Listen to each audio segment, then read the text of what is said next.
지금 가장 최대의 비극은 노인네들이 너무 오래 산다는 겁니다. 빨리빨리 돌아가셔야. 죄송합니다. 예, 벌써 여름 얘기네요. 자, 김영희 특보님, 유감스럽게 생각한다.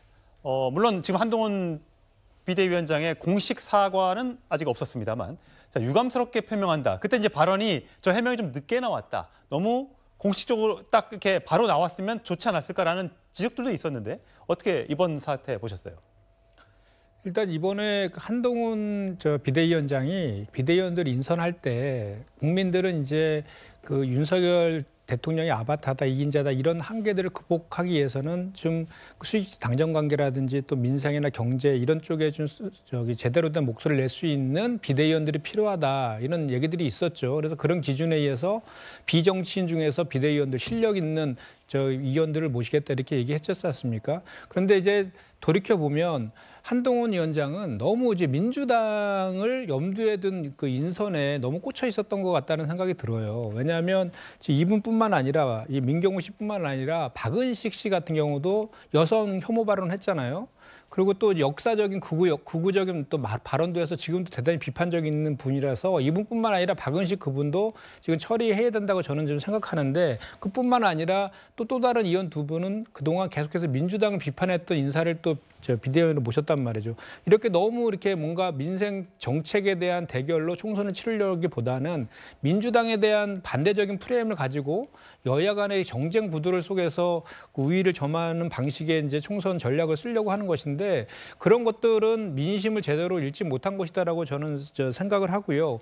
이분 같은 경우에는 한동훈 위원장이 그 법무부 장관 시절에도 인사검증에 대해서 대단히 그 제대로 하지 못한다는 비판이 많았지 않습니까?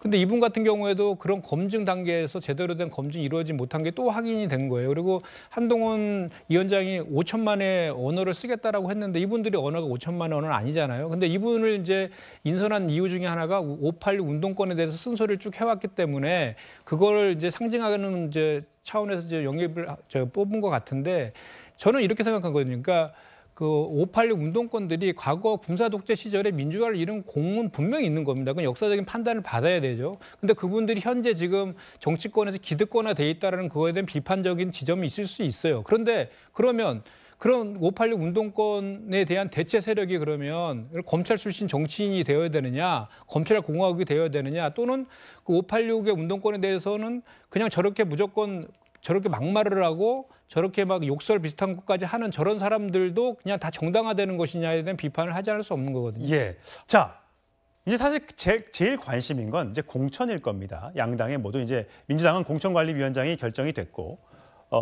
아직 국민의힘은 결정이 안 됐습니다. 어떤 분이 오게 될지 궁금합니다. 여러분들에게 주관식을 좀 드려볼까 합니다. 뭐 이름을 꼭 선택할 수는 없겠습니다만 과연 한동훈 비대위원장은 공천관리위원장으로 어떤 사람을 쓸 것인가? 김현정 특보 외부 교수나 법조인, 외부 명망가 이렇게 쓰셨습니다. 자, 김현정 특보. 예, 제가 아까도 말씀드린 거에 좀 같은 맥락인데 한동훈 비대위원장은 되게 프레임을 좀 중시하는 것 같아요. 그래서 지금 민주당과의 그 이제 프레임 구도에서 이기려고 하는 그런 생각들이 되게 강한 것 같은데 민주당이 지금 외부에 있는 명예 교수를 공관위원장으로 선임한 상태잖아요. 예. 그렇기 때문에 또 우리 비대위원들처럼 또 비정치인을 또 선호하는 그런 경향도 있고 그렇기 때문에 당연히 이제 외부에서 뽑을 것 같고요. 그 다음에 이제 중요한 것은 공관위원장이 그전에는 비대위원장이 한동훈 장관이 아니고 다른 사람이 했다라고 하면 공관위원장을 정말 윤심을 제대로 반영할 수 있는 힘 있는 사람을 세울 거라고 생각했는데 이제는 비대위원장이 한동훈 위원장이 바로 이제 들어왔기 때문에 윤석열 대통령의 직갈 체제가 더 강화된 그런 측면이 있기 때문에 공관위원장은 그거보다는 덜 그러면서 좀 상징적인 사람을 통해 가지고 실질적인 공천을 하려는 의도, 목적이나 이런 것도 소개 성과는 달성할 수 있는 그런 외부 인사 중에서 한 명을 선임할 것 같다는 생각입니다. 예.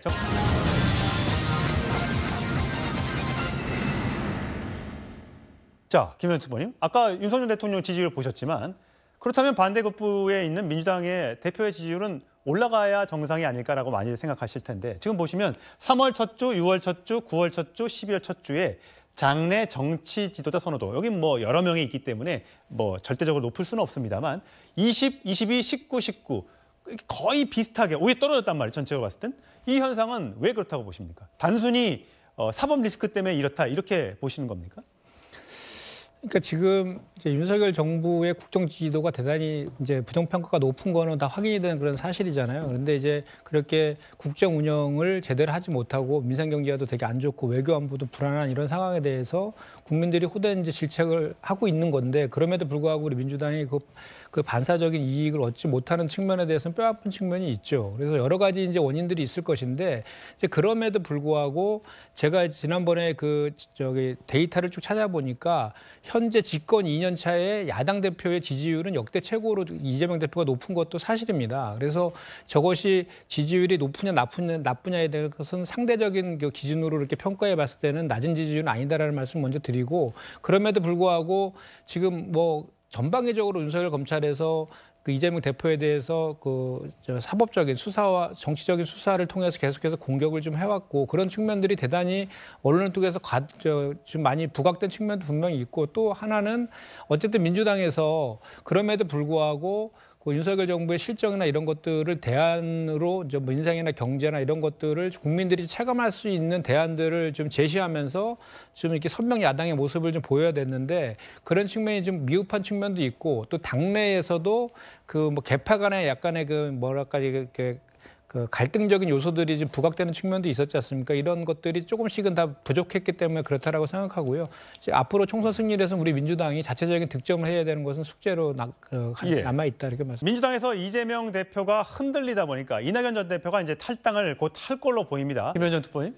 예, 저는 이제 이준석 전 대표하고 이낙연 전 대표 같은 경우는 약간 상황이 좀 다른데 결론적으로 먼저 말씀드리면 향후에 이제 우리 여야 지도부가 어떻게 당을 꾸려가서 공천을 잡음 없이 잘 해내고 당 혁신을 해나가느냐에 따라서 저 두 분이 만드는 신당의 성공 여부가 좀 달려 있다고 저는 보거든요. 예. 그래서 지금 뭐 여야가 공의도 마찬가지지만 그런 이제 뭐 공천 잡음이라든지 또는 민심을 잘 따른다든지 이런 것들을 잘 해나가는 게 제일 중요하다고 보고 이낙연 전 대표 같은 경우에는 사실 그 당대표에 대한 사퇴와 통합 비대를 요구하고 있지 않습니까? 예. 그러니까 들어줄 수 없는 요구사항을 던진 거거든요. 근데 우리 민주당 입장에서는 그게 현재 민주당의 상황과 맞지 않을 뿐만 아니라 당내의 구성원들로부터 공감대도 얻지 못하고 있기 때문에 현재 상황에서 추가적인 탈당으로 이어질 가능성은 없어 보입니다. 그리고 지금 그 김부겸 전 총리나 정 전 총리께서도 신당 창당은 극구 반대하고 계시는 거고 이현욱 의원 같은 경우도 신당에 합류하지 않겠다라고 선언하시는 그런 마당이잖아요. 그래서 지금 현재 이낙연 전 대표의 원외 조직이 이제 창당 준비를 그 전부터 하고 있었어요. 그래서 저는 어제 만남이 이미 그 창당을 결심한 이후에 명분 쌓기용으로 만난 거 아니냐라는 생각까지 들은 것이 이석현 전 부의장이라든지 최성 전 시장 같은 경우도 이미 만나기도 전에 탈당하고 신당에 합류하겠다 이렇게 벌써 표현한 거로 봐서는 이미 마음의 결심이 이미 서 있는데 그렇게 이제 실행한 것이다라고 저는 생각하고 좀 전에 말씀드린 것처럼 그 성공 여부는 그 여야가 하기 나름에 달려 있다. 예. 저는 생각합니다.